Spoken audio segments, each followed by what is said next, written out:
एक व्यक्ति नहीं है इस देश में, इस सदन में, सदन के बाहर, उस सदन में जो ये कहे कि उसने किसी जानने वाले को ना खोया हो।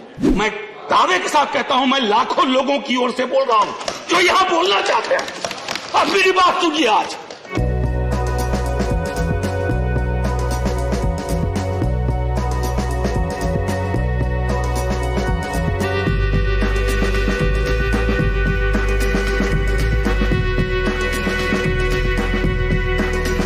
और सबसे पहले माफीनामा उन तमाम लोगों को जिनकी मौत को भी हम एक्नॉलेज नहीं कर रहे हैं, जो हम जान ही रहे हैं कि वो मारे गए।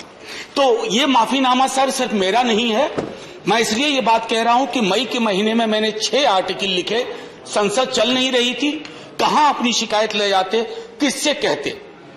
मुझे भाजपा के मित्रों ने, कई साथियों ने कॉल किया, बधाई दी। मैं उनका भी एहतराम करता हूं और कहता हूं कि ये भरोसा इस सदन का है कि हम सबको एक साझा माफीनामा उन लोगों के नाम भेजना चाहिए जिनकी लाशें गंगा में तैर रही थी। किसी 2 सत्र के बीच में सर 50 लोगों की ऑबिचुअरी आज तक कभी नहीं हुई संसदीय इतिहास में। राजीव सातव की उम्र थी जाने की इस दुनिया से। रघुनाथ महापात्रा जब मिलते थे गले लगाते थे, बोलते थे जय जगन्नाथ। अचानक में वो नहीं है। ये पीड़ा व्यक्तिगत है, आंकड़ा मैं नहीं कहना चाहता हूं, मेरा आंकड़ा, तुम्हारा आंकड़ा, अपनी पीड़ा में आंकड़ा ढूंढिए। एक व्यक्ति नहीं है इस देश में, इस सदन में, सदन के बाहर, उस सदन में जो ये कहे कि उसने किसी जानने वाले को ना खोया हो। ऑक्सीजन के लिए लोग फोन करते थे, हम अरेंज नहीं कर पाते थे। लोग समझते हैं सांसद है, ऑक्सीजन पिछा देगा। 100 फोन में पूरे दिन में शाम को बैठ के देखते थे, सक्सेस रेट 2, सक्सेस रेट 3। हमको कौन सा आंकड़ा कोई बताएगा साहब? हमको नहीं चाहिए, किसी आंकड़े की बात नहीं करनी है। हमें देखना है कि जो लोग गए वो जिंदा दस्तावेज छोड़ के गए हैं हमारे फेलियर का। मैं आपकी बात नहीं कर रहा हूं साहब। आप कहिएगा 70 साल में कुछ नहीं हुआ, मैं उसमें जाना ही नहीं चाहता। ये कलेक्टिव फेलियर है 47 से लेकर अब तक की सारी सरकारों का। क्या बना दिया हमने? मुझे पता नहीं था कि अस्पताल और ऑक्सीजन का क्या रिश्ता होता है सर। ईमानदारी से कहता हूं, मैं मेडिकल बैकग्राउंड से नहीं आता हूं। सुबह से लोगों को दिखता था ऑक्सीजन, ऑक्सीजन, रेमडेसिविर। मैं तो दवाइयों के नाम तक शुरू में सर प्रोनाउंसिएशन चेक किए कि कैसे उच्चारण करूंगा। ये हालत है। और तब हम आंकड़ों की बात कर रहे हैं, तब हम ये बात कर रहे हैं थैंक यू फलाना साहब, चिलाना साहब। सर मैं यहां से निकलता हूं, बहुत बड़ा विज्ञापन लगा हुआ है, मुफ्त वैक्सीन, मुफ्त राशन, मुफ्त इलाज।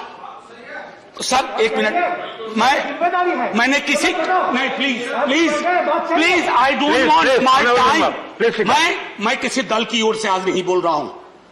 मैं दावे के साथ कहता हूं, मैं लाखों लोगों की ओर से बोल रहा हूं जो यहां बोलना चाहते हैं।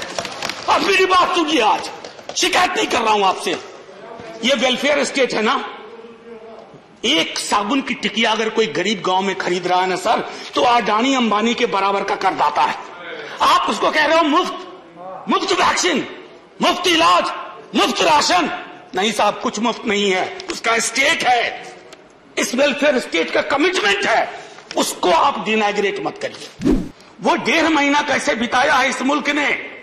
हमारे सदन के कोई लोग बड़ी मुश्किल से बच के आए, मैं नाम नहीं लूंगा। पूरे देश ने वो वक्त कैसे बिताया है, नाइटमेयर की तरह लगता है सर, डरावना लगता है। और ये जो उस बीच में कहा गया कि सरकारें फेल नहीं की, सिस्टम फेल कर गया। अरे साहब, ये सिस्टम कौन क्या है? बचपन से सुनते थे कि सिस्टम के पीछे व्यक्ति होता है, सिस्टम के पीछे एक संरचना होती है।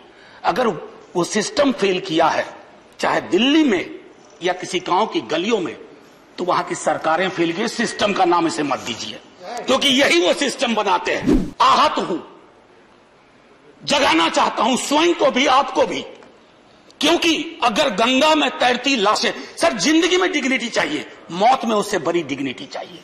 हमने अनडिग्निफाइड डेथ को विटनेस किया है, और अगर हमने इसको दुरुस्त नहीं किया सर, आने वाली सदियां माफ नहीं करेगी।